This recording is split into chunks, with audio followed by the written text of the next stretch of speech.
Hi guys, welcome back to my channel. ಇವತ್ತು ಯಾವ ಗಾಡಿ ರಿವ್ಯೂ ಮಾಡ್ತಾ ಇದ್ದೀನಿ ಅಂದರೆ it is a 53 years old Royal Enfield Bullet. 53 ವರ್ಷ ಆಗಿದೆ ಈ ಗಾಡಿಗೆ. ಇದೇ a beautiful 1970 model Royal Enfield Bullet 350. ನೋಡಿ ಹೇಗಿದೆ ಅಂತ ಒಂದ್ಸತಿ ವಾಕ್ ಅರೌಂಡ್ ತೋರಿಸ್ಬಿಡ್ತೀನಿ, ಅದಾದ್ಮೇಲೆ ರಿವ್ಯೂ ಸ್ಟಾರ್ಟ್ ಮಾಡ್ತೀನಿ. ನೋಡಿ,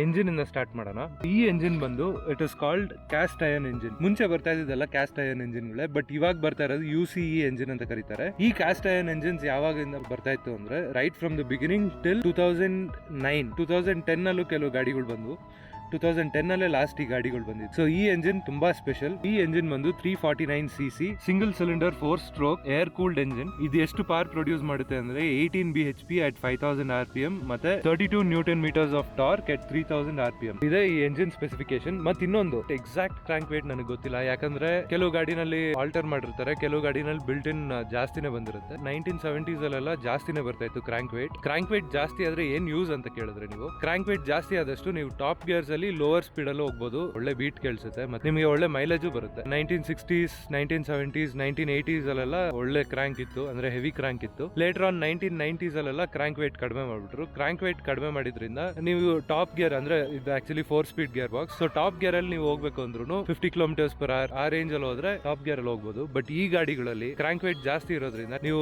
ಟಾಪ್ ಗೇರ್ ಅಲ್ಲಿ ಒಂದು 20 or 30 km/h ಅಲ್ಲೂ ಹೋಗ್ಬೋದು. ಈ ಗಾಡಿಲಿ ಸ್ಪೀಡೋಮೀಟರ್ ವರ್ಕ್ ಆಗ್ತಿಲ್ಲ, may be due to cable issue ಆಗಿರ್ಬೋದು, ಇಲ್ಲ ಅಂದ್ರೆ ಮೀಟರ್ ಒಂದು ಸರ್ವಿಸ್ ಮಾಡ್ಬೇಕಾಗಿರುತ್ತೆ. ಹಳೆ ಗಾಡಿ ಏನು ಮಾಡಕ್ಕಾಗಲ್ಲ, ಸಣ್ಣ ಪುಟ್ಟ ಇದ್ದೇ ಇರುತ್ತೆ. ನೆಕ್ಸ್ಟ್ ಇಲ್ಲಿ ಫ್ಯೂಯಲ್ ಟ್ಯಾಪ್ ಕೊಟ್ಟಿದ್ದಾರೆ, ರಿಸರ್ವ್ ಮತ್ತೆ ಆನ್ ಮತ್ತೆ ಆಫ್ ಬರುತ್ತೆ. ಇದರಲ್ಲಿ ಚಿಕ್ಕದಾಗಿ ಏನೋ ಒಂದಿದೆ ಅಂತ ನೋಡಿದ್ರೆ this is a petrol filter. Petrol ಅಲ್ಲಿ ಏನಾದ್ರು ಇಂಪ್ಯೂರಿಟೀಸ್, ಯಾಕಂದ್ರೆ ಈ ಗಾಡಿಗಳಲ್ಲೆಲ್ಲ ಫುಲ್ ಮೆಟಲ್ ಆಗಿರೋದ್ರಿಂದ ರಸ್ಟಿಂಗ್ ಜಾಸ್ತಿ ಇರುತ್ತೆ. ಕೆಲವು ಸತಿ ಇಂಪ್ಯೂರ್ ಪೆಟ್ರೋಲ್ ಇರ್ಬೋದು. ನೋಡಿ ಕೆಳಗೆ ಇಲ್ಲಿ ಸೆಡಿಮೆಂಟ್ಸ್ ಕಾಣಿಸುತ್ತೆ ಫಾರ್ಮ್ ಆಗಿರೋದು. ಪೆಟ್ರೋಲ್ ಫಿಲ್ಟರ್ ಅಲ್ಲಿ ಫಿಲ್ಟರ್ ಆಗಿ ಇಲ್ಲಿಂದ ಡೈರೆಕ್ಟ್ ಕಾರ್ಬ್ಯೂರೇಟರ್ ಹೋಗುತ್ತೆ. This is battery box. ಹಾಗೆ ನೋಡಿದ್ರೆ ಟೂಲ್ ಬಾಕ್ಸ್ ಕೊಟ್ಟಿದ್ದಾರೆ. Tool box recent times bullets ಅಲ್ಲೂ ಈಗ ಲೇಟೆಸ್ಟ್ ಅಲ್ಲಿ ಸ್ವಲ್ಪ ಡಿಫ್ರೆಂಟ್ ಆಗಿ ಕೊಟ್ಟಿದ್ದಾರೆ ಶೇಪ್. ಬಟ್ ಇದಕ್ಕೆ ಮುಂಚೆ ಇದ್ದಿದ್ದ ಮಾಡೆಲ್ ಕ್ಲಾಸಿಕ್ 350 ಸೇಮ್ ಶೇಪೇ ಇರೋದು, ಆದ್ರೆ ಇಲ್ಲಿ ಕೀ ಕೊಟ್ಟಿರ್ತಾರೆ. 1990s ಮೇಲೆಲ್ಲ ಕೀ ಸಿಸ್ಟಮೇ ಬಂತು. ನನ್ನ ಪರ್ಸನಲ್ ಗಾಡಿಲೂ ಕೀ ಸಿಸ್ಟಮೇ ಇರೋದು. ಈ ಗಾಡಿಗಳಲ್ಲೆಲ್ಲ ಫ್ಲವರ್ ಲಾಕ್ ಅಂತ ಕರೀತಾರೆ ಇದನ್ನ. ನೋಡಿ, ಇದನ್ನ ಹಿಂಗೆ ರೊಟೇಟ್ ಮಾಡಿದ್ರೆ ಈ ಬಾಕ್ಸ್ ಓಪನ್ ಆಗುತ್ತೆ. ನಾನು ಸ್ವಲ್ಪ ಓಪನ್ ಮಾಡ್ಬೇಕನ್ಸುತ್ತೆ.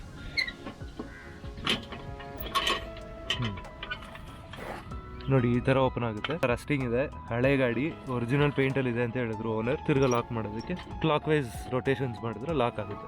ಹಾಗೆ ಹಿಂದೆ ಬಂದ್ರೆ ಒಂದು ನಾರ್ಮಲ್ ಸ್ಪೋಕ್ ವೀಲ್ ಬರುತ್ತೆ. ಅವಾಗೆಲ್ಲ ಸ್ಪೋಕ್ ವೀಲ್ಸ್ ಇದ್ದಿದ್ದು. ಮತ್ತೆ ಇನ್ನೊಂದೇನೋ ಮಿಸ್ಸಿಂಗ್ ಅನ್ಕೊಂತೀರಾ ಇದ್ರಲ್ಲಿ, ಏನು ಅಂದ್ರೆ ಸ್ಯಾರಿ ಗಾರ್ಡ್ ಇಲ್ಲ. ಸ್ಯಾರಿ ಗಾರ್ಡ್ ಬೇಕು ಅಂದ್ರೆ ನಿಮ್ಗೆ ಈ ಮಡ್ ಗಾರ್ಡ್ ಸ್ಟೇ ಅಂತ ಕರೀತಾರೆ ಇದನ್ನ. ಈ ಮಡ್ ಗಾರ್ಡ್ ಸ್ಟೇ ಮೇಲೆ ಕುತ್ಕೊಳ್ಳೋಂಥ ಸ್ಯಾರಿ ಗಾರ್ಡ್ಸು ಸಿಗುತ್ತೆ.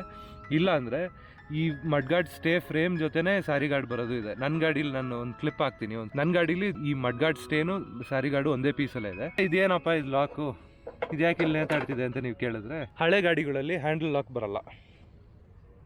ಆ ಲಾಕ್ನ ತಗೊಬಂದು ಈ ಜಾಗದಲ್ಲಿ ಹಾಕಿದ್ರೆ ಹ್ಯಾಂಡಲ್ ಲಾಕ್ ಆಗುತ್ತೆ. ಅದ್ರ ಕೀ ಎಲ್ಲಿದೆ ಅಂತ ಗೊತ್ತಿಲ್ಲ, ಇಲ್ಲಾಂದ್ರೆ ಹಾಕಿ ತೋರಿಸ್ತಿದೆ. ಹಾಗೆ ಹಿಂದೆ ಬಂದ್ರೆ ಇನ್ನೊಂದು ಐಟಮ್ ಮಿಸ್ಸಿಂಗ್. ಅದೇನು ಅಂದ್ರೆ ಇಂಡಿಕೇಟರ್ಸ್. ಹಳೆ ಗಾಡಿಗಳಲ್ಲಿ ಇಂಡಿಕೇಟರ್ಸ್ ಬರ್ತಾ ಇರಲಿಲ್ಲ. ಇಂಡಿಕೇಟರ್ಸ್ ಬರಕ್ ಸ್ಟಾರ್ಟ್ ಆಗಿದೆ around late 80s, may be ಒಂದು 1985 ಮೇಲೆ ಬಂತು ಅಂತ ಅನ್ಸುತ್ತೆ. ಸೊ ಈ ಗಾಡಿಲಿ ಇಂಡಿಕೇಟರ್ ಇಲ್ಲ. ಸೊ ನೀವು ಬೇಕಾದ್ರೆ ಪ್ರಾವಿಷನ್ ಇದೆ. ಅವ್ರು ಒರಿಜಿನಾಲಿಟಿಗೋಸ್ಕರ ವಿತೌಟ್ ಇಂಡಿಕೇಟರ್ಸ್ ಯೂಸ್ ಮಾಡ್ತಾ ಇದ್ದಾರೆ. ನಾನು ರೆಕಮೆಂಡ್ ಮಾಡೋದು ವಿತ್ ಇಂಡಿಕೇಟರ್ಸ್ ಯೂಸ್ ಮಾಡಿ, ಯಾಕಂದ್ರೆ ಇಂಡಿಕೇಟರ್ಸ್ ಇಲ್ದಲ್ಲ ಇವಾಗೆಲ್ಲ ಟ್ರಾಫಿಕ್ ಜಾಸ್ತಿ ಇದೆ. ಆಗಿನ ಕಾಲದಲ್ಲಿ ಅಷ್ಟೊಂದು ಟ್ರಾಫಿಕ್ ಇರಲಿಲ್ಲ. ಇವಾಗ ಇಂಡಿಕೇಟರ್ಸ್ ಹಾಕೊಂಡ್ರೆ ನಿಮಗೂ ಯೂಸ್ಫುಲ್ ಆಗಿರುತ್ತೆ. Shock absorber, gas filled shock absorber ಎಲ್ಲ ಅವಾಗ ಇರಲಿಲ್ಲ. ಸೊ ನಾರ್ಮಲ್ ಅವಾಗ ಏನು ಒರಿಜಿನಲ್ ಆಗಿ ಬಂತು ಅದೇ ಇದೆ, ಬೇಕಾದ್ರೆ ನೀವು ಆಲ್ಟರ್ ಮಾಡ್ಕೊಬಹುದು. ಮತ್ತೆ ಸೈಲೆನ್ಸರು ಒರಿಜಿನಲ್ ಅಂತ ಹೇಳಿದ್ರು. ಹಾಗೆ ಈ ಕಡೆ ಬಂದ್ರೆ ಇನ್ನೊಂದು ಟೂಲ್ ಬಾಕ್ಸ್ ಇದೆ. ಮತ್ತೆ ಇಲ್ಲಿ ಏನೋ ಒಂದಿದೆ, ಅದನ್ನ ತೋರಿಸಲ್ಲ, ನಾನು ಆಮೇಲೆ ತೋರಿಸ್ತೀನಿ. ಇದು ಬಂದು ಏರ್ ಫಿಲ್ಟರ್ ಬಾಕ್ಸ್. ಇದ್ರೊಳಗೆ ಏರ್ ಫಿಲ್ಟರ್ ಇರುತ್ತೆ. ಏರ್ ಫಿಲ್ಟರ್ ಆಗಿ ಕಾರ್ಬೊರೇಟರ್ ಅಲ್ಲಿ ಏರ್ ಮಿಕ್ಸ್ಚರ್ ಆಗಬೇಕು ಅಂತ ಏರ್ ಫಿಲ್ಟರ್ ಬಾಕ್ಸ್ ಕೊಟ್ಟಿರ್ತಾರೆ. ಸೊ ಇಲ್ಲಿ ಹೋಗುತ್ತೆ. ಈ ಎಂಜಿನ್ ಅಲ್ಲಿ ಇನ್ನೊಂದು ಬೆನಿಫಿಟ್ ಅಂತ ಹೇಳಿದ್ರೆ ಗೇರ್ ಬಾಕ್ಸ್ ಇಲ್ಲಿ ಕೊಟ್ಟಿದ್ದಾರೆ. ನಾರ್ಮಲ್ ಬೈಕ್ಸ್ ತರ ಇದು ಲೆಫ್ಟ್ ಸೈಡ್ ಗೇರ್ ಅಲ್ಲ, ರೈಟ್ ಸೈಡ್ ಗೇರ್ ಗಾಡಿ. ಸೊ ಇದೆ ಗೇರ್ ಲಿವರ್. ಗೇರ್ ಬಾಕ್ಸ್ ಬಗ್ಗೆ ಮಾತಾಡ್ಬಿಟ್ಟು ಒಂದು ವಿಷಯ ಹೇಳ್ಬಿಟ್ಟು ನಾನು ಮುಂದಕ್ಕೆ ಆ ಕಡೆ ಹೋಗ್ತೀನಿ. ಕ್ಯಾಸ್ಟ್ ಐರನ್ ಎಂಜಿನ್ಸ್ ಅಲ್ಲಿ ಏನ್ ಬೆನಿಫಿಟ್ ಅಂದ್ರೆ ಗೇರ್ ಬಾಕ್ಸ್ ಸಪರೇಟ್ ಆಗಿರುತ್ತೆ, ಎಂಜಿನ್ ಸಪರೇಟ್ ಆಗಿರುತ್ತೆ, ಕ್ಲಚ್ ಸಪರೇಟ್ ಆಗಿರುತ್ತೆ. ಕ್ಲಚ್ ಆ ಸೈಡ್ ಇದೆ. ನಿಮ್ಗೆ ಗೇರ್ ಬಾಕ್ಸ್ ಅಲ್ಲಿ ಏನೋ ಪ್ರಾಬ್ಲಮ್ ಬಂತು ಅಂದ್ರೆ ಬರೀ ಇದನ್ನ ಮಾತ್ರ ಬಿಚ್ಚಿ ಗೇರ್ ಬಾಕ್ಸ್ ರೆಡಿ ಮಾಡಿ ಹಾಕಿ ಆಯಿಲ್ ಮತ್ತೆ ಗ್ರೀಸ್ ಹಾಕ್ಬೇಕು. ಇದಕ್ಕೆ ಗೇರ್ ಬಾಕ್ಸ್ ಮಾತ್ರ ರಿಪೇರ್ ಮಾಡ್ಕೋಬಹುದು. ಆಯಿಲ್ ಚೇಂಜ್ ಮಾಡುವಾಗ ನೀವು ಇದಕ್ಕೆ ಸಪರೇಟ್ ಆಗಿ ಹಾಕ್ಬೇಕು. ಎಂಜಿನ್ ಬೇಕಾಗಿರೋ ಎಂಜಿನ್ ಆಯಿಲ್ ಸಪರೇಟ್ ಆಗಿ ಹಾಕ್ಬೇಕು. ಗೇರ್ ಬಾಕ್ಸ್ ಬೇಕಾಗಿರೋ ಎಂಜಿನ್ ಆಯಿಲ್ ಪ್ಲಸ್ ಗ್ರೀಸ್ ಹಾಕ್ಬೇಕಾಗುತ್ತೆ. ಸೊ ಅದನ್ನ ಸಪರೇಟ್ ಆಗಿ ಹಾಕ್ಬೇಕು. ಮತ್ತೆ ಕ್ಲಚ್ ಆಯಿಲ್ ಸಪರೇಟ್ ಆಗಿ ಹಾಕ್ಬೇಕಾಗುತ್ತೆ. It is a 4-speed gear box. Gear shift pattern ಯಾವ ತರ ಅಂದ್ರೆ ಒಂದ್ ಮೇಲೆ ಇನ್ 3 ಕೆಳಗೆ. ಇಲ್ಲಿ ಇನ್ನೊಂದು ಲಿವರ್ ಇದೆ. ಇದೇನು ಅಂದರೆ ಓಲ್ಡ್ ಬುಲೆಟ್ಸಲ್ಲಿರೋ ಸ್ಪೆಷಾಲಿಟಿನೇ ಇದು. ಇದೊಂದು ಸೂಪರ್ ಟೆಕ್ನಾಲಜಿ. 4th ಗೇರ್ ಅಥವಾ 3rd ಗೇರಲ್ಲಿ ಇರ್ತೀರ, ನೀವು ಡೈರೆಕ್ಟಾಗಿ ನ್ಯೂಟ್ರಲಿಗೆ ಬರಬೇಕು ಅಂದರೆ ನೀವು ಒಂದೊಂದೇ ಲಿಫ್ಟ್ ಮಾಡಿಕೊಂಡು ಮಧ್ಯಕ್ಕೆ ನ್ಯೂಟ್ರಲಿಗೆ ತೊಗೊಬರ್ಬೇಕಾಗುತ್ತೆ. ಬಟ್ ಈ ಗಾಡೀಲಿ ಆ ಅವಶ್ಯಕತೆನೇ ಇಲ್ಲ. ಯಾಕಂದರೆ this is called a neutral finder. 2nd, 3rd ಅಥವಾ 4th ಗೇರಲ್ಲಿ ಇರುವಾಗ ಮಾತ್ರ ವರ್ಕ್ ಆಗುತ್ತೆ ಇದು. 1st ಗೇರಲ್ಲಿ ಇರುವಾಗ ವರ್ಕ್ ಆಗಲ್ಲ. ನ್ಯೂಟ್ರಲ್ ಫೈಂಡರ್ ಕೆಲಸ ಏನು ಅಂದರೆ 2nd ಗೇರ್ ಅಥವಾ 3rd ಗೇರ್ ಅಥವಾ 4th ಗೇರಲ್ಲಿ ಇದ್ದಾಗ 2nd ಗೇರ್ಗೆ ಒಂದು ಸ್ವಲ್ಪ ಮೇಲೆ ಹೋಗುತ್ತೆ ಇದು, 3rd ಗೇರ್ಗೆ ಇನ್ನೊಂದು ಸ್ವಲ್ಪ ಮೇಲೆ ಹೋಗುತ್ತೆ, 4th ಗೇರ್ಗೆ ಇನ್ನೊಂದು ಸ್ವಲ್ಪ ಮೇಲೆ ಹೋಗುತ್ತೆ. ಸೊ ನೀವು ಒಂದೇ ಸತಿ ಇದನ್ನು ಪ್ರೆಸ್ ಮಾಡಿದ್ರೆ ಡೈರೆಕ್ಟಾಗಿ ಫುಲ್ ಲಾಸ್ಟ್ವರೆಗೂ ಪ್ರೆಸ್ ಮಾಡಿದ್ರೆ ಇದು ಆಟೋಮೆಟಿಕ್ ನ್ಯೂಟ್ರಲ್ಗೆ ಬರುತ್ತೆ. ಸೊ ಇದೇ ಈ ಗಾಡಿ ಕಾರ್ಬ್ಯುರೇಟರ್. ಆಮೇಲೆ ಇದು ಚೋಕ್. ಇದನ್ನು ಕೆಳಗೆ ಪ್ರೆಸ್ ಮಾಡಿದ್ರೆ ಚೋಕ್ ಆನ್ ಆಗುತ್ತೆ, ಮೇಲ್ ಪ್ರೆಸ್ ಮಾಡಿದ್ರೆ ಆಫ್ ಆಗುತ್ತೆ. ಫ್ರಂಟ್ ವೀಲ್ ಇದನ್ನ ಸ್ಪೆಷಲ್ ಆಗಿ ಸೈಕಲ್ ಹಬ್ ಅಂತ ಕರಿತೀವಿ. ಇದು ಬರೀ ಹಳೆ ಗಾಡಿಗಳಲ್ಲಿ ಮಾತ್ರ ಬರ್ತಾ ಇತ್ತು. ಎಲ್ಲ ಕ್ಯಾಸ್ಟೋಯನ್ ಎಂಜಿನ್ ಗಾಡಿಗಳಲ್ಲೂ ಬರಲ್ಲ ಇದು. ಬಟ್ 1970s ಮತ್ತೆ 1960s ಅಲ್ಲೆಲ್ಲ ಈ ತರ ಸೈಕಲ್ ಹಬ್ಬೆ ಬರ್ತಾ ಇತ್ತು. ನನ್ನ ಗಾಡಿ ಬಂದು 1997 ಮಾಡೆಲ್. ಆ ಗಾಡಿಲಿ ಯಾವ ತರ ಇದೆ ಅಂತ ನಾನು ಒಂದು ಫೋಟೋ ಹಾಕ್ತೀನಿ ಸೈಡ್ ಅಲ್ಲಿ, ಆಮೇಲೆ ನೋಡಿ ನೀವು. ಬ್ರೇಕ್ ಡ್ರಮ್ ಇದ್ರೊಳಗೆ ಕೂತ್ಕೊಳ್ಳುತ್ತೆ. ಈ ಸೈಡ್ ಮಾತ್ರ ಸೈಕಲ್ ಹಬ್, ಸೈಕಲ್ ತರ ಕಾಣಿಸ್ಬೇಕು ಅಂತ ಒಂಥರ ಆಗಿನ ಕಾಲದ ಸ್ಟೈಲ್ ಅದು. ಈ ಗಾಡಿದ ಇನ್ನೊಂದು ಸ್ಪೆಷಾಲಿಟಿ ಈ ಮಡ್ ಗಾರ್ಡ್. ಈ ಮಡ್ ಗಾರ್ಡ್ ನೋಡಿ ಸೌಂಡ್ ಯಾವ ತರ ಇದೆ. ಈಗಿನ ಗಾಡಿಗಳು ಎಲ್ಲಿ ಬರುತ್ತೆ ಈ ತರ ನೋಡಿ. ಇದನ್ನ ಬಾಕ್ಸ್ ಟೈಪ್ ಮಡ್ಗಾರ್ಡ್ ಅಂತ ಕರಿತೀವಿ. ಸ್ವಲ್ಪ ಬಾಕ್ಸಿ ಡಿಸೈನ್ ಅಂದ್ರೆ ಆಕ್ಚುಲಿ ಹಿಂದೆದು ಬಾಕ್ಸಿ ಡಿಸೈನ್ ಇರುತ್ತೆ, ಇದು ನಾರ್ಮಲ್ ಆಗೇ ಇರುತ್ತೆ. ಈ ಕಾಂಬಿನೇಷನ್ ಬಾಕ್ಸಿ ಡಿಸೈನ್ ಮಡ್ಗಾರ್ಡ್ ಅಂತ ಕರಿತೀವಿ. ಮತ್ತೆ ಇದರಲ್ಲೇ ಮಡ್ಗಾರ್ಡ್ ಅಲ್ಲೇ ನಂಬರ್ ಪ್ಲೇಟ್ ಬಂದ್ಬಿಡುತ್ತೆ. ನಿಮಗೆ ಇಲ್ಲಿ ನಂಬರ್ ಪ್ಲೇಟ್ಸ್ ಇರಲ್ಲ, ಫ್ರಂಟಲ್ಲಿ ನಂಬರ್ ಪ್ಲೇಟ್ ಇರಲ್ಲ. ಇಲ್ಲಿ ರಾಯಲ್ ಎನ್ಫೀಲ್ಡ್ ಅಂತ ಹಾಕಿದೆ. 2 ಪೈಲಟ್ ಲ್ಯಾಂಪ್ಸ್ ಕೊಟ್ಟಿದ್ದಾರೆ. ಆಮೇಲೆ ಒಂದು speedometer with top speed of 160 km/h. ಇದು ಬಂದು ಆಂಪ್ ಮೀಟರ್. ಆಂಪ್ ಮೀಟರ್ ಕೆಲಸ ಏನು ಅಂದರೆ ನಾನು ಆಮೇಲೆ ತೋರಿಸ್ತೀನಿ. ಇದೇನಕ್ಕೆ ಯೂಸ್ ಆಗುತ್ತೆ ಅಂದರೆ ನಾನು ಸ್ಟಾರ್ಟ್ ಮಾಡುವಾಗ ತೋರಿಸ್ತೀನಿ. ಇದನ್ನು ಸ್ಟಾರ್ಟ್ ಮಾಡೋದೇ ಒಂದು ಬ್ಯೂಟಿ ಇದೆ. ಇದೇನು ಈಗಿನ ಬುಲೆಟ್ಗಳಲ್ಲೆಲ್ಲ ಕೀ ಹಾಕೋ ಜಾಗದಲ್ಲಿ ಏನೋ ಬೇರೆ ಥರ ಇದೆ, ಸ್ವಿಚ್ ಥರ ಇದೆ ಅಂತ ಕೇಳ್ತಿದ್ದೀರಾ. 1980s ಮುಂಚೆ ಬಂದಿದ್ದ ಗಾಡಿಗಳಲ್ಲೆಲ್ಲ ಹೆಡ್ಲೈಟ್ ಸ್ವಿಚ್ ಇಲ್ಲೇ ಬರ್ತಾ ಇದ್ದಿದ್ದು. ಕೀ ಎಲ್ಲ ಹಾಕೋದು, ಕೀನೇ ಇಲ್ವಾ ಈ ಗಾಡಿಗೆ ಅಂದರೆ ನಾನು ಆವಾಗಲೇ ಒಂದು ಸರ್ಪ್ರೈಸ್ ಅಂತ ಹೇಳಿದ್ನಲ್ಲ ನೋಡಿ. ಕೀ ಇಲ್ಲಿದೆ, ಸೈಡ್ ಟೂಲ್ ಬಾಕ್ಸಲ್ಲಿ ಕೀ ಹಾಕೋದು. ಇದು ಆನ್, ಇದು ಆಫ್. ಹೆಡ್ಲೈಟ್ ಸ್ವಿಚ್ ಇಲ್ಲಿ ಬರ್ತಾ ಇತ್ತು. ಹಾಗೆ ಈ ಸೈಡ್ ಬಂದರೆ ಇದೆಲ್ಲ ಆಲ್ಟರ್ ಮಾಡಿದ್ದಾರೆ. ಮುಂಚೆ ಎಲ್ಲ ಕಿಲ್ ಸ್ವಿಚ್ಚು ಮತ್ತು ಈ ಥರ ಸ್ವಿಚಸ್ ಇರ್ತಿರಲಿಲ್ಲ. ಹೆಡ್ಲೈಟ್ ಸ್ವಿಚ್ ಎಕ್ಸ್ಟ್ರಾ ಇಲ್ಲಿಂದ ತೆಗೆದು ಇಲ್ಲಿ ಹಾಕಿದ್ದಾರೆ, ಎಕ್ಸ್ಟ್ರಾ ಸ್ವಿಚಸ್ ಕೊಟ್ಟು. ಮತ್ತು ಇಂಡಿಕೇಟರ್ ಸ್ವಿಚ್ ಇದೆ, ಇಂಡಿಕೇಟರೇ ಇಲ್ಲ ಬಟ್ ಸ್ವಿಚ್ ಇದೆ. ಹಾರ್ನ್ ಸ್ವಿಚ್ ಇದೆ, ಹಾರ್ನು ಇಲ್ಲ ಬಟ್ ಸ್ವಿಚ್ ಇದೆ. ಮತ್ತು ಇದು ಡಿಕಂಪ್ರೆಸರ್ ಕೆಲಸನೂ ನಾನು ಆಮೇಲೆ ಹೇಳ್ತೀನಿ ಸ್ಟಾರ್ಟ್ ಮಾಡುವಾಗ ಯಾವ ಥರ ಇರುತ್ತೆ ಅಂತ. ಪೈಲಟ್ ಲ್ಯಾಂಪ್ಸ್ ಆನ್ ಮಾಡೋದಕ್ಕೆ ಅಂದರೆ ಪಾರ್ಕಿಂಗ್ ಲೈಟ್. ಅದಾದಮೇಲೆ ಇದು ಹೆಡ್ಲೈಟ್. ಆಮೇಲೆ ಇದು ಹೈ ಬೀಮ್ ಮತ್ತು ಇದು ಲೋ ಬೀಮ್. ಮತ್ತು ಇನ್ನೊಂದೇನೋ ಕೊಟ್ಟಿದ್ದಾರೆ ಅಂತ ನೋಡ್ತಿದ್ದೀರಾ, ಇದು ಬಂದು ಪಾಸ್ ಲೈಟ್. ನೀವು ಲೈಟ್ ಫ್ಲಾಶ್ ಮಾಡಬೇಕು ಅಂದರೆ ಒಂದ್ಸತಿ ಈ ಥರ ಪುಲ್ ಮಾಡಿದ್ರೆ ಲೈಟ್ ಫ್ಲಾಶ್ ಆಗುತ್ತೆ. ಟ್ಯಾಂಕಲ್ಲಿ ನೋಡಿದ್ರೆ ಇವ್ರು ಆಲ್ಟರ್ ಮಾಡಿದ್ದಾರೆ ಕೀ ಹಾಕೋ ಥರ. ಈ ಪೀರಿಯಡಲ್ಲಿ ಬಂದಿದ್ದ ಗಾಡಿಗಳಲ್ಲೆಲ್ಲ ಕೀ ಹಾಕೋ ಥರ ಬರ್ತಾ ಇರಲಿಲ್ಲ, ಸುಮ್ಮನೆ ಹಿಂಗೆ ರೊಟೇಟ್ ಮಾಡಿ ಓಪನ್ ಮಾಡೋಂಥದ್ದು ಬರ್ತಾ ಇತ್ತು. ಸಣ್ಣ ಪುಟ್ಟ ಡೆಂಟ್ಸ್ ಇದೆ. ಹಳೆ ಗಾಡಿ ಇದ್ದೇ ಇರುತ್ತೆ. ಒರಿಜಿನಲ್ ಪೇಂಟಲ್ಲೇ ಇದೆ, ಇನ್ನೂ ಗಾಡಿ ರೀಪೇಂಟೇ ಆಗಿಲ್ಲ ಅಂತ ಹೇಳಿದ್ರು ಓನರ್. ಇದೆ original monogram Royal Enfield. 2 screw system ಬರುತ್ತೆ, ಯಾವುದು ಅಂಟಿಸೋದು ಯಾವುದು ಇಲ್ಲ. ಇದೆಲ್ಲ ಸ್ಕ್ರೂ ಸಿಸ್ಟಮ್ ಅಲ್ಲಿ ಬರ್ತಾ ಇದ್ದಿದ್ದು. ನನ್ನ ಹತ್ರ ಇರೋ ಗಾಡಿ ಬಂದು 1997 ಡೀಲಕ್ಸ್ ಬುಲೆಟ್. ನಂದ್ರಲ್ಲಿ ಇನ್ನೊಂದು ಕ್ರೋಮ್ ಪ್ಯಾಡ್ ಇದೆ. ಇಲ್ಲಿ ಕ್ರೋಮ್ ಪ್ಯಾಡ್ ಮೇಲೆ ಈ ಮೋನೋಗ್ರಾಮ್ ಕೂತಿದೆ. ನನ್ನ ಗಾಡಿ ರಿವ್ಯೂ ಬೇಗನೆ ಹಾಕ್ತೀನಿ, ಸೊ ಅದ್ರಲ್ಲಿ ನೀವು ನೋಡ್ಬೋದು. ಎಂಜಿನಲ್ಲಿ ಕ್ಲಚ್ ಈ ಸೈಡ್ ಇದೆ ಅಂತ ತೋರಿಸಿದೆ. ಸೊ ಕ್ಲಚ್ ಇದೆ ಕ್ಲಚ್ ಕೇಸ್. ನೀವು ಚೈನ್ ಸ್ಪ್ರಾಕೆಟ್ ಏನೋ ಚೇಂಜ್ ಮಾಡಬೇಕು, ಫ್ರಂಟ್ ಅಲ್ಲಿ ಇರೋ ಸ್ಪ್ರಾಕೆಟ್ ಚೇಂಜ್ ಮಾಡಬೇಕು ಅಂದ್ರೆ ನೀವು ಕ್ಲಚ್ ಬಿಚ್ಚಲೇಬೇಕಾಗುತ್ತೆ. ಈ ಎಂಟೈರ್ ಯೂನಿಟ್ ನೋಡಿ, ಇಲ್ಲೊಂದು ಗ್ಯಾಪ್ ಕಾಣಿಸ್ತಿದೆ ನೋಡಿ, ಇದಿಷ್ಟು ಬಿಚ್ಚಿದ್ರೇನೆ ಅಲ್ಲಿ ಸ್ಪ್ರಾಕೆಟ್ ಚೇಂಜ್ ಮಾಡೋದಕ್ಕಾಗೋದು. ಹಳೆ ಗಾಡಿಗಳಲ್ಲಿ ಪಾಯಿಂಟ್ ಸಿಸ್ಟಮ್ ಅಂತ ಕರಿತೀವಿ. ಇವಾಗೆಲ್ಲ CDI ಮಾಡಿ ಎಲೆಕ್ಟ್ರಾನಿಕ್ ಸಿಸ್ಟಮ್ ಬರ್ತಾ ಇದೆ ಬುಲೆಟ್ಸ್ ಅಲ್ಲೆಲ್ಲ, ಎಲ್ಲ ಗಾಡಿಗಳಲ್ಲೂ ಅದೇ ತರನೇ. ಮುಂಚೆ ಎಲ್ಲ ಪಾಯಿಂಟ್ ಸಿಸ್ಟಮ್ ಬರ್ತಾ ಇತ್ತು. ಪಾಯಿಂಟ್ ಸಿಸ್ಟಮ್ ಓಡಿಸೋ ಪ್ಲೆಜರೇ ಬೇರೆ. ಪಾಯಿಂಟ್ ಸಿಸ್ಟಮ್ ಅಲ್ಲೇ ಬೇರೆ ತರ ಬೀಟ್ ಕೇಳಿಸುತ್ತೆ, ಬೀಟೇ ಬೇರೆ, ಅದ್ರ ಫೀಲೇ ಬೇರೆ. ನೀವು ಒಂದ್ಸತಿ ಪಾಯಿಂಟ್ ಸಿಸ್ಟಮ್ ಬುಲೆಟ್ ಓಡಿಸ್ಬಿಟ್ರೆ ನಿಮ್ಗೆ ನಾರ್ಮಲ್ ಬುಲೆಟ್ ಓಡ್ಸಕ್ ಮನ್ಸೇ ಬರಲ್ಲ. ಆ ತರ ಅಷ್ಟು ಚೆನ್ನಾಗಿರುತ್ತೆ. ಈಗಿನ ಕಾಲದ ತರ ಟ್ವಿನ್ ಸ್ಪಾರ್ಕ್ ಎಲ್ಲ ಬರಲ್ಲ, ಇದ್ರಲ್ಲಿ ಒಂದೇ ಸ್ಪಾರ್ಕ್ ಪ್ಲಗ್ಗೆ ಬರೋದು. ಮುಂಚೆ ಆಗಿನ ಕಾಲದ ಟೇಲ್ ಲೈಟ್ ಎಲ್ಲ ಇದೇ ಥರನೇ ಬರ್ತಾ ಇದ್ದಿದ್ದು. ಇದು ಹೊಡೆದೋಗಿದೆ. ಇದೊಂದು 130 to 150 rupees ಆಗುತ್ತೆ ಅಷ್ಟೇ ಈ ಟೇಲ್ ಲ್ಯಾಂಪ್. ನಾನು ನನ್ನ ಗಾಡಿಗೆ ಹಾಕ್ಸಿದೆ. 1997 ಚೇಂಜ್ ಆಗಿತ್ತು ಈ tail lamp. But 1960s 1970s ಅಲ್ಲೆಲ್ಲ ಈ ಟೇಲ್ ಲ್ಯಾಂಪೇ ಬರ್ತಾ ಇದ್ದಿದ್ದು ಈ ಶೇಪಿನ. ಇದೊಂಥರ ಸ್ಪೆಷಲ್, ತುಂಬ ಒಂದು ಓಲ್ಡ್ ರಾಯಲ್ ಲುಕ್ ಕೊಡುತ್ತೆ. Old series MEB 3032. Tyre almost ಹೋಗಿದೆ, ಒಂದು ಸ್ವಲ್ಪ ಇದೆ ಟೈರ್. ಇನ್ನೊಂದು 20,000 kilometers ಓಡಿಸ್ಬೋದು. ಫ್ಯಾಟ್ ಟೈರ್ ಹಾಕಿದ್ದಾರೆ. ಫ್ಯಾಟ್ ಟೈರ್ ಬರಲ್ಲ ಈ ಗಾಡೀಲಿ, ಫ್ಯಾಟ್ ಟೈರ್ ಹಾಕಿದ್ದಾರೆ ನೋಡಿ. ಓವರ್ ಆಲ್ ಲುಕ್ ಈ ಥರ ಇದೆ ಗಾಡಿದು. ಇದು ಒರಿಜಿನಲ್ ಆಗಿದೆ. ಆಕ್ಚುಲಿ ಈ ಗಾಡಿ ಸೇಲ್ಗಿದೆ. ಇದು ಬಂದು 1970 ಮಾಡೆಲ್, FC ಇನ್ಶೂರೆನ್ಸ್ ಎಕ್ಸ್ಪೈರ್ ಆಗಿದೆ. ಆ ಓನರ್ ಏನ್ ಹೇಳ್ತಾ ಇದಾರೆ ಅಂದ್ರೆ ಯಾರಾದ್ರೂ ಕಸ್ಟಮರ್ ಬರ್ಲಿ ನಾನೇ ಮಾಡಿಸಿ ಕೊಡ್ತೀನಿ ಅಂತ. ಸೊ FC ಫ್ರೆಶ್ ಆಗುತ್ತೆ, ಫ್ರೆಶ್ ಇನ್ಶೂರೆನ್ಸ್ ಆಗುತ್ತೆ. 1970 ಮಾಡೆಲ್, 6 ಓನರ್ಸ್ ಆಗಿದೆ ಗಾಡಿಗೆ. ಓನರ್ಶಿಪ್ ಎಲ್ಲ ಬುಲೆಟ್ ಅಲ್ಲಿ ಏನು ನೋಡೋದಕ್ಕಾಗಲ್ಲ. 53 ವರ್ಷದ ಹಳೆ ಗಾಡಿ ಅಂದ್ಮೇಲೆ ಓನರ್ಶಿಪ್ ಜಾಸ್ತಿ ಆಬ್ವಿಯಸ್ಲಿ ಆಗೇ ಇರುತ್ತೆ. ಓನರ್ಶಿಪ್ ತಲೆ ಕೆಡಿಸ್ಕೋಬೇಡಿ, ಗಾಡಿ ಸೂಪರ್ ಆಗಿದೆ, ಎಂಜಿನ್ ಚೆನ್ನಾಗಿದೆ. ನಾನು ಓಡಿಸಿದ ಮಟ್ಟಿಗೆ ನನಗೆ ಎಂಜಿನ್ ಚೆನ್ನಾಗಿದೆ ಅನ್ನಿಸ್ತು. ನೀವು ಬೇಕಾದ್ರೆ ನಿಮ್ ಮೆಕ್ಯಾನಿಕ್ ಯಾರನ್ನಾದ್ರೂ ಕರ್ಕೊಂಡ್ಬಂದು ತೋರಿಸಿ ತಗೊಂಡೋಗಿ. ಎಂಜಿನ್ ಕೆಲಸ ಬಿಚ್ ಮಾಡೇ ಇರ್ತಾರೆ ಆಬ್ವಿಯಸ್ಲಿ. 53 ಇಯರ್ಸ್ ಓಲ್ಡ್ ಅಂದ್ಮೇಲೆ ಒರಿಜಿನಲ್ ಇಂಜಿನ್ ಎಕ್ಸ್ಪೆಕ್ಟ್ ಮಾಡೋದಕ್ಕಾಗಲ್ಲ. ಇನ್ನೊಂದು ನಿಮಗೆ ಭಯ ಇರ್ಬೋದು, ವಿಂಟೇಜ್ ಗಾಡಿಗಳು ತಗೊಳ್ಳುವಾಗ ಏನಪ್ಪ ವಿಂಟೇಜ್ ಅನ್ನೋದು ಬ್ಯಾನ್ ಮಾಡಿದ್ರೆ ಏನ್ ಕತೆ ಅಂತ. ಆಕ್ಚುಲಿ ಏನೂ ಆಗಲ್ಲ. ನಾನು ರೀಸೆಂಟ್ ಆಗಿ ಒಂದು 4-5 ಆರ್ಟಿಕಲ್ಸ್ ನೋಡಿದೆ, ತುಂಬಾ ವೆಬ್ಸೈಟ್ಸ್ ಅಲ್ಲಿ ನೋಡಿದೆ. ಅವಾಗ ಅದ್ರಲ್ಲಿ ಏನ್ ಮೆನ್ಷನ್ ಆಗಿತ್ತು ಅಂದ್ರೆ, ಅಫ್ಕೋರ್ಸ್ ಸ್ಕ್ರಾಪೇಜ್ ಇದೆ, but scrappage it is not mandatory scrappage ಇಲ್ಲ. ಬಟ್ ಯಾವ ಥರ ಸ್ಕ್ರಾಪೇಜು ಅಂದರೆ ನಿಮಗೆ ವಾಲಂಟ್ರಿ ಸ್ಕ್ರಾಪೇಜ್ ಪಾಲಿಸಿ ಇದೆ. ವಾಲಂಟ್ರಿ ಸ್ಕ್ರಾಪೇಜ್ ಯಾವ ಥರ ನಡೆಯುತ್ತೆ ಅಂದರೆ, ನಿಮ್ಮ ಗಾಡಿನ ತೊಗೊಂಡೋಗಿ ಸ್ಕ್ರಾಪ್ ಮಾಡಿ ಆ ಸ್ಕ್ರಾಪೇಜ್ಗೆ ನೀವು ಸ್ಕ್ರಾಪ್ ಮಾಡೋದಕ್ಕೆ ಒಂದು ಲೆಟರ್ ಸಿಗುತ್ತೆ ನಿಮಗೆ.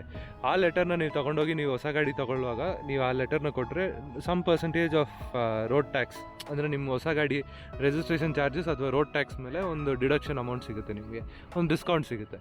So it is voluntary scrappage policy. ವಾಲಂಟ್ರಿಯಾಗಿ ನೀವೇ ನನ್ನ ಗಾಡಿ ಸ್ಕ್ರಾಪ್ ಮಾಡ್ತಿದ್ದೀನಿ for the future of the world, for the future of the environment ಅಂತ ನೀವು ಸ್ಕ್ರಾಪ್ ಮಾಡ್ತಿದ್ದೀರಾ ಅಂತ ತೊಗೊಂಡೋಗಿ ಕೊಡ್ಬೋದು. ಮತ್ತು ಇನ್ನೊಂದು ಕೇಸ್ ಏನು ಅಂದರೆ, ನಿಮ್ಮ ಗಾಡಿಗೆ ಇನ್ನೊಂದು ಸ್ವಲ್ಪ ವರ್ಷದಲ್ಲಿ, ಇವಾಗಲೇ ಅದು ಇಂಪ್ಲಿಮೆಂಟ್ ಆಗಲ್ಲ, ಇನ್ನೊಂದು ಫ್ಯೂಚರಲ್ಲಿ ಸ್ವಲ್ಪ ವರ್ಷಗಳಾದ್ಮೇಲೆ, ಮೇ ಬಿ ಒಂದು 10-15 ಇಯರ್ಸ್ ಆದಮೇಲೆ ವಿಂಟೇಜ್ ಅಂತ ಸಪ್ರೇಟ್ ಸೀರೀಸ್ ಬರುತ್ತೆ. ಸೊ ನಿಮ್ಮ ಗಾಡಿಗೆ ವಿಂಟೇಜ್ ರಿಜಿಸ್ಟ್ರೇಷನ್ ಮಾಡಿಸ್ಕೋಬೇಕಾಗುತ್ತೆ. ಅಂದರೆ ಈ ನಂಬರ್ ಇವಾಗ ಇದೇನಿದೆ MEB 3032 ಇದೆಯಲ್ಲ, ಸೊ ಇದು ಹೊಟ್ಟೋಗುತ್ತೆ, ಈ ರಿಜಿಸ್ಟ್ರೇಷನ್ ಕ್ಯಾನ್ಸಲ್ ಆಗುತ್ತೆ. ವಿಂಟೇಜ್ಗೆ ಸಪ್ರೇಟ್ ಸೀರೀಸ್ ಕೊಡೋಕ್ಕೆ ಸ್ಟಾರ್ಟ್ ಮಾಡ್ತಾರೆ ಗೌರ್ಮೆಂಟಿಂದ. ಸೊ ವಿಂಟೇಜ್ ಗಾಡಿಗಳು ತಿರ್ಗಾ ಸಿಗಲ್ಲ ಅಂತ ಮೇಂಟೈನ್ ಮಾಡ್ಕೊತಾರೆ. ಈ ಗಾಡಿ ಎಲ್ಲ ಡೈಲಿ ಯಾರು ಯೂಸ್ ಮಾಡಲ್ಲ, ತುಂಬ ರೇರಾಗಿ ಯೂಸ್ ಮಾಡೋದು, ಅಂದರೆ ವೀಕ್ಲಿ ಒನ್ಸ್ ಆ ಥರ ಯೂಸ್ ಮಾಡ್ತಾರೆ, ಸುಮ್ಮನೆ ಪ್ಲೆಜರ್ಗೋಸ್ಕರ ತೊಗೊತಾರೆ. ಆ ಥರ ಓಡಿಸೋರಿಗೆ ಒಂದು ವಿಂಟೇಜ್ ರಿಜಿಸ್ಟ್ರೇಷನ್ ನಂಬರ್ ಕೊಡ್ತಾರೆ ಈ ಗಾಡಿಗೆ. ಸೊ ಆ ರಿಜಿಸ್ಟ್ರೇಷನ್ ನಂಬರ್ಗೆ ರಿಜಿಸ್ಟರ್ ಆಗುತ್ತೆ ಗಾಡಿ. ನಾರ್ಮಲ್ ನೀವು ಇನ್ಶೂರೆನ್ಸ್ ಕಟ್ಕೊಂಡು 5 ವರ್ಷಕ್ಕೆ ಒಂದ್ಸತಿ FC ಪೇ ಮಾಡಬೇಕಾಗುತ್ತೆ. FC ಮಾಡಿಸ್ಕೊಂಡ್ಮೇಲೆ ನಿಮ್ಗೊಂದು ಎಕ್ಸ್ಟ್ರಾ ಚಾರ್ಜ್ ಆಗುತ್ತೆ. ಏನು ಅಂದರೆ ಗ್ರೀನ್ ಟ್ಯಾಕ್ಸ್ ಎಕ್ಸ್ಟ್ರಾ ಆಗುತ್ತೆ. ಗ್ರೀನ್ ಟ್ಯಾಕ್ಸ್ ಎಷ್ಟಿರುತ್ತೆ ಅಂದರೆ, ನೀವು ನಾರ್ಮಲ್ ಟ್ಯಾಕ್ಸ್ ಕಟ್ತಿರಲ್ಲ ಅದಕ್ಕಿಂತ ಒಂದು 10-20% ಜಾಸ್ತಿ ಇರುತ್ತೆ ನಾನು ಓದಿದ ಪ್ರಕಾರ. ನಿಮ್ಗೆ ಏನು ಪರ್ಮನೆಂಟಾಗಿ ಯೂಸೇ ಮಾಡೋಕ್ಕಾಗ್ದಂಗೆ ಆಗ್ಬಿಡುತ್ತೆ ಗಾಡಿ ಅನ್ನಂಗೆ ಏನೂ ಇಲ್ಲ. ನೀವು ಧೈರ್ಯವಾಗಿ ತಗೊಳ್ಳಿ. ಹಂಗೇನಾದ್ರೂ ಕಂಪ್ಲೀಟಾಗಿ ಬ್ಯಾನ್ ಆಗೋದಾಗಿದ್ರೆ ನಾನೇ ಇಟ್ಕೊತಾ ಇರಲಿಲ್ಲ ಗಾಡಿ, ನಾನು ಎದ್ಕೊಂಡು ಕೊಟ್ಬಿಡ್ತಾ ಇದ್ದೆ. ಯಾವ ಹೆದರಿಕೆನೂ ಇಲ್ಲ, ಯಾಕಂದರೆ ಇದೆಲ್ಲ ಓದಿದ್ಮೇಲೆ ನಾರ್ಮಲ್ ಆಗಿ ಏನು ಪ್ರಾಬ್ಲಮ್ ಇಲ್ಲ ಅಂತ ಗೊತ್ತು. ಒಂದು ಸ್ವಲ್ಪ ಜಾಸ್ತಿ ಆಗುತ್ತೆ, ಬಟ್ ಈ ಥರ ವಿಂಟೇಜ್ ಬ್ಯೂಟೀಸ್ ನಿಮ್ಮ ಮನೇಲಿ ಇರಬೇಕು ಅಂದರೆ ಒಂದು ಸ್ವಲ್ಪ ಎಕ್ಸ್ಟ್ರಾ ಕಾಸ್ಟ್ 10-20% ಟ್ಯಾಕ್ಸ್ ಜಾಸ್ತಿ ಕಟ್ಟಬೇಕಾಗುತ್ತೆ. ಅದೇನು ಮಾಡೋಕ್ಕಾಗಲ್ಲ. ಈ ಗಾಡಿ ಪ್ರೈಸಿಂಗ್ ಬಗ್ಗೆ ಮಾತಾಡಬೇಕು ಅಂದರೆ, ಕರೆಂಟ್ ಓನರ್ ಎಷ್ಟು ಕೋಟ್ ಮಾಡ್ತಾ ಇದ್ದಾರೆ ಅಂದರೆ 1,30,000 rupees. ಬುಲೆಟ್ಗಳೆಲ್ಲ ಹಳೇದಾದಷ್ಟು ವ್ಯಾಲ್ಯೂ ಜಾಸ್ತಿ, ಎಷ್ಟು ಹಳೇದಾಗಿರುತ್ತೋ ಅಷ್ಟು ವ್ಯಾಲ್ಯೂ ಜಾಸ್ತಿ ಇರುತ್ತೆ. ಇದು ಬಂದು 1970 ಮಾಡೆಲ್, 53 ಇಯರ್ಸ್ ಓಲ್ಡ್. ಸೊ ಈ ಗಾಡಿಗೆ 1,30,000 rupees ಕೋಟ್ ಮಾಡ್ತಾ ಇದ್ದಾರೆ. ನಿಮಗೆ ನಾರ್ಮಲಾಗಿ 90s ಬುಲೆಟ್ಸೇ ನಿಮಗೆ 1,60,000, 1,70,000 ಕೋಟ್ ಮಾಡ್ತಾರೆ. ಅಂದರೆ ಇದೇನು ಇದರಲ್ಲಿ ಒಂದೇ ಒಂದು ಡ್ರಾಬ್ಯಾಕ್ ಅಂದರೆ, ಪೇಂಟ್ ಓಕೆ ಕಂಡೀಷನಲ್ಲಿದೆ, ಪೇಂಟ್ ಚೆನ್ನಾಗಿಲ್ಲ. ಪೇಂಟ್ ಒಂದು ಮಾಡಿಸ್ಕೋಬೇಕಾಗುತ್ತೆ ಅಷ್ಟೇ. ಕಿಕ್ ಸ್ಟಾರ್ಟ್ ಮಾಡಬೇಕು. ಕಿಕ್ ಸ್ಟಾರ್ಟ್ ಮಾಡೋದ್ರಲ್ಲೂ ಒಂದು ಡಿಫ್ರೆಂಟ್ ಮೆಥಡ್ ಇದೆ. ನಾರ್ಮಲಾಗಿ ಕಿಕ್ ಸ್ಟಾರ್ಟ್ ಮಾಡಿದ್ರೆ ಸ್ಟಾರ್ಟ್ ಆಗಲ್ಲ ಗಾಡಿ. ಇದು ರಿವರ್ಸ್ ಹೊಡಿಯುತ್ತೆ. ರಿವರ್ಸ್ ಹೊಡೆದು ನಿಮ್ಮ ಕಾಲಿಗೆ ಸರಿಯಾಗಿ ಏಟಾಗುತ್ತೆ. ಹೇಗೆ ಸ್ಟಾರ್ಟ್ ಮಾಡೋದು ಅಂತ ತೋರಿಸ್ತೀನಿ ನೋಡಿ. ಇದು first of all ammeter. ಇದು ಯಾವಾಗಲೂ ಸೆಂಟರಲ್ಲಿರಬೇಕು. ಸೆಂಟರಲ್ಲಿರುವಾಗ ಕಿಕ್ ಮಾಡಿದ್ರೆ ನಾರ್ಮಲಾಗಿ ಸ್ಟಾರ್ಟ್ ಆಗುತ್ತೆ. ಮೈನಸಲ್ಲಿತ್ತು ಅಂದರೆ, ಲೈಟಾಗಿ ಮೈನಸಲ್ಲಿರುತ್ತೆ, ನೋಡ್ಕೋಬೇಕದು. ಲೈಟಾಗಿ ಮೈನಸಲ್ಲಿತ್ತು ಅಂದ್ರೂ ನಿಮಗೆ ಆಬ್ವಿಯಸ್ಲಿ ರಿವರ್ಸ್ ಹೊಡಿಯುತ್ತೆ. So first of all key ignition on ಮಾಡ್ಕೊಳ್ಳೋಣ. ಓಕೆ, ಇದೇ ಕಿಕ್ ಸ್ಟಾರ್ಟರಲ್ಲಿ ಇನ್ನೊಂದು ಫೀಚರ್ ಏನು ಅಂದರೆ, 1970s, 1960s, 1980s ಅಲ್ಲೆಲ್ಲ ಈ ಥರ ಕಿಕ್ ಸ್ಟಾರ್ಟರೇ ಬರ್ತಾ ಇದ್ದಿದ್ದು. ಫೋಲ್ಡ್ ಆಗಲ್ಲ ಇದು ನೋಡಿ, ಫೋಲ್ಡ್ ಆಗಲ್ಲ. ಇದು ಹಿಂಗೆ ಫಿಕ್ಸ್ಡ್ ಆಗಿರುತ್ತೆ. 1990s ಅಲ್ಲೆಲ್ಲ ಯಾವ ಥರ ಬಂತು ಅಂದರೆ, ಈ ಪಾರ್ಟ್ ಮಾತ್ರ ಸಪ್ರೇಟ್ ಆಗಿರೋದು. ಸೊ ಇದನ್ನು ಹಿಂಗೆ ಫೋಲ್ಡ್ ಮಾಡಿ ಈ ಥರ ಇಲ್ಲಿ ಒಳಗೆ ಹೋಗುತ್ತೆ. ನನ್ನ ಗಾಡಿ ರಿವ್ಯೂ ಮಾಡುವಾಗ ನಾನು ತೋರಿಸ್ತೀನಿ. ನನ್ನ ಗಾಡೀಲಿ ಫೋಲ್ಡಬಲ್ ಇರೋದು, ಬಟ್ ಹಳೆ ಕಾಲದಲ್ಲಿ ಈ ಥರನೇ ಬರ್ತಾ ಇದ್ದಿದ್ದು. ಕಿಲ್ ಸ್ವಿಚ್ ಆನ್ ಮಾಡ್ಕೊಳ್ಳಿ. ಕಿಲ್ ಸ್ವಿಚ್ ಆನ್ ಮಾಡಿಕೊಂಡು ನೋಡಿ, ಇಲ್ಲಿ ನೋಡ್ಕೊಳ್ಳಿ. ಈಗ ಆ್ಯಂಪ್ ಮೀಟರಲ್ಲಿ ನೋಡಿ ಮೈನಸಲ್ಲಿದೆ. ಸೊ ಇವಾಗ ಏನು ಮಾಡಬೇಕು ಅಂದರೆ, ಡಿಕಂಪ್ರೆಸರ್ ಲಿವರ್ ಹೇಳಿದ್ನಲ್ಲ, ಈ ಲಿವರ್ ಪ್ರೆಸ್ ಮಾಡಿಕೊಂಡು ಇಲ್ಲಿ ಒಂದು ಹಾಫ್ ಕಿಕ್ ಸುಮ್ಮನೆ ಇಷ್ಟು ಮಾಡಿದ್ರೆ ನೋಡಿ ಬರುತ್ತೆ. ನೋಡಿ ಇನ್ನೊಂದು ಸತಿ ತೋರಿಸ್ತೀನಿ. ಮೈನಸ್ ಆಯಿತಾ? ಡಿಕಂಪ್ರೆಸ್ ಮಾಡಿದ ತಕ್ಷಣ ಡಿಕಂಪ್ರೆಸ್ ಮಾಡ್ಕೊಂಡು ಒಂದು ಹಾಫ್ ಕಿಕ್ ಸುಮ್ಮನೆ ಲೈಟಾಗಿ ಮಾಡಿದ್ರೆ ನೋಡಿ ಬಂತು ಸೆಂಟರ್ಗೆ. ಈಗ ಒಂದು ಕಿಕ್, ಅದನ್ನ ಬಿಟ್ಬಿಟ್ಟು ಒಂದು ಕಿಕ್ ಹೊಡೆದ್ರೆ ಗಾಡಿ ಸ್ಟಾರ್ಟ್ ಆಗುತ್ತೆ. ತಿರ್ಗಾ ಮೈನಸ್ ಆಯಿತು ನೋಡಿ. ಡಿಕಂಪ್ರೆಸ್, ಆಮೇಲೆ ಕಂಪ್ರೆಷನ್ ಕೊಟ್ಕೊಂಡು ಇಷ್ಟೇ.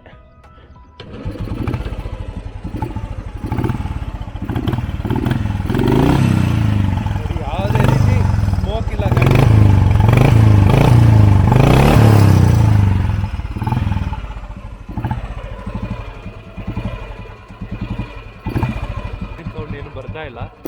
ಎಂಜಿನ್ ಸೌಂಡು ಚೆನ್ನಾಗೇ ಇದೆ, ಏನು ಎಕ್ಸ್ಟ್ರಾ ಸೌಂಡ್ಸ್ ಏನು ಬರ್ತಿಲ್ಲ ಹೆಡ್ಡಲ್ಲಿ ಅಥವಾ ಬೋರ್ ಕೆಲಸ ಬಂದಂಗೆ ಏನೋ ನನಗೆ ಗೊತ್ತಾಗ್ತಿಲ್ಲ. ನೀವು ಒಂದ್ಸತಿ ಬೇಕಾದ್ರೆ ನಿಮ್ಮ ಸ್ಯಾಟಿಸ್ಫ್ಯಾಕ್ಷನ್ಗೆ ನೀವು ಮೆಕ್ಯಾನಿಕ್ನ ಕರ್ಕೊಂಬಂದು ತೋರಿಸಿದ್ರು ತೋರಿಸ್ಕೊಳ್ಳಿ, ತೋರಿಸ್ಕೊಂಡು ತೊಗೊಂಡೋಗಿ. ಗಾಡಿ ಲೊಕೇಶನ್ ಬಂದು ಸಿರಾಗೇಟ್, ತುಮಕೂರು. ಕಂಡೀಷನ್ ಚೆನ್ನಾಗಿದೆ. ಎಕ್ಸಾಸ್ಟಲ್ಲಿ ಯಾವುದೇ ರೀತಿ ಸ್ಮೋಕ್ ಬರ್ತಿಲ್ಲ, ವೈಟ್ ಸ್ಮೋಕ್ ಅಥವಾ ಬ್ಲ್ಯಾಕ್ ಸ್ಮೋಕ್ ಯಾವ ಸ್ಮೋಕು ಬರ್ತಿಲ್ಲ. ಗಾಡಿ ಈಸಿಯಾಗಿ ಒಂದೇ ಕಿಕ್ಕಿಗೆ ಸ್ಟಾರ್ಟ್ ಆಗುತ್ತೆ ಅಷ್ಟೇ.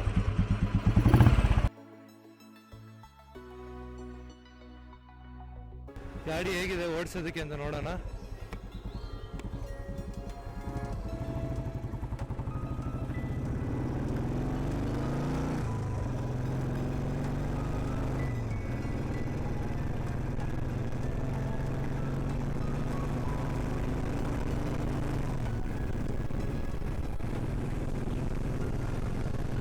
ಪಿಕಪ್ ಎಲ್ಲ ಯಾವ ಥರ ಇದೆ ನೋಡಿ, ಸಖತ್ ಪಿಕಪ್ ಇದೆ ಗಾಡೀಲಿ ನೋಡಿ.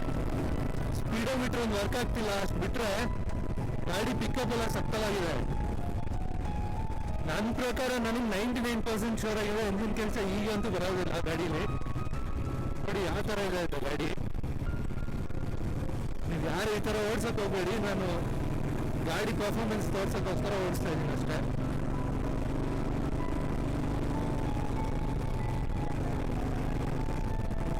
ನೋಡಿ ಯಾವ ಥರ ಇದೆ ಪಿಕಪ್ ಅಂತ. ಹಂಗೆ ಹೋಗ್ತಾ ಇದೆ ಗಾಡಿ, ಸಕ್ಕದಾಗಿದೆ ಪಿಕಪ್ ನೋಡಿ. 4th ಗೇರಲ್ಲಿ ಇದೆ ಗಾಡಿ, ಈಸಿಯಾಗಿ ಓವರ್ಟೇಕ್ ಮಾಡ್ಕೊಂಡು ಹೋಗ್ತಾ ಇರ್ಬೋದು. ಓಕೆ, ಯೂ ಟರ್ನ್ ಮಾಡ್ಕೊಳ್ಳೋಣ. ಇಂಡಿಕೇಟರ್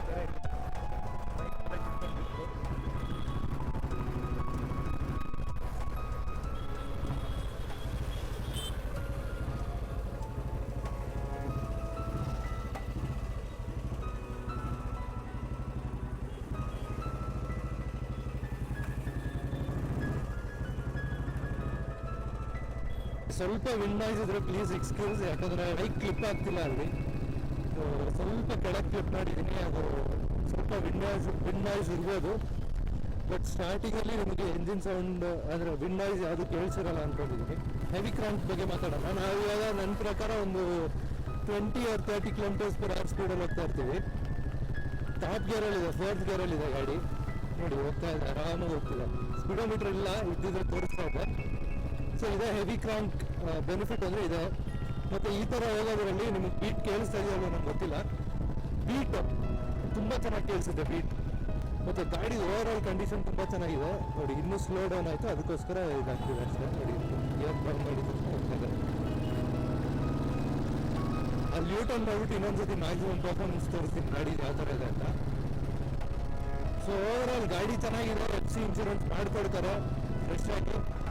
ಇಲ್ಲ ರೀಸೆಂಟಾಗಿ ಎಕ್ಸ್ಪೈರ್ ಆಗಿರೋದು FC ಇನ್ಶೂರೆನ್ಸ್ ಯಾವಾಗ ಎಕ್ಸ್ಪೈರ್ ಆಯಿತು ಅಂತ ಗೊತ್ತಿಲ್ಲ, ಒಟ್ಟಿನಲ್ಲಿ ಎಕ್ಸ್ಪೈರ್ ಆಗಿದೆ, ಫ್ರೆಶ್ ಆಗಿ ಮಾಡಿಕೊಡ್ತಾರೆ. ನಿಮ್ಗೆ 5 ವರ್ಷ FC, 1 ವರ್ಷ ಇನ್ಶೂರೆನ್ಸ್ ಸಿಗುತ್ತೆ. ಗಾಡಿ ಸೂಪರ್ ಆಗಿದೆ ನೋಡಿ.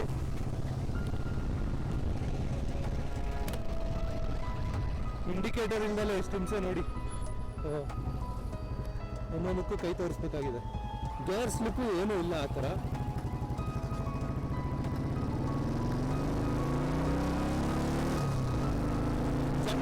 ನೋಡಿ ಗಾಡಿಯಲ್ಲಿ ಹಾರ್ನ್ ಬೇರೆ ಇಲ್ಲ, ಸ್ವಲ್ಪ ಸರ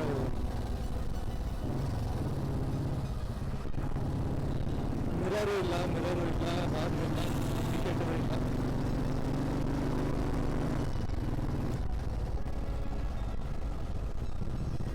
ಸೊ ಇದೇ review. I see you all in my next video. ಇಷ್ಟ ಆಗಿದ್ರೆ ನಂಬರ್ಗೆ ಕಾಲ್ ಮಾಡಿ. ಓಕೆ, ಬಾಯ್.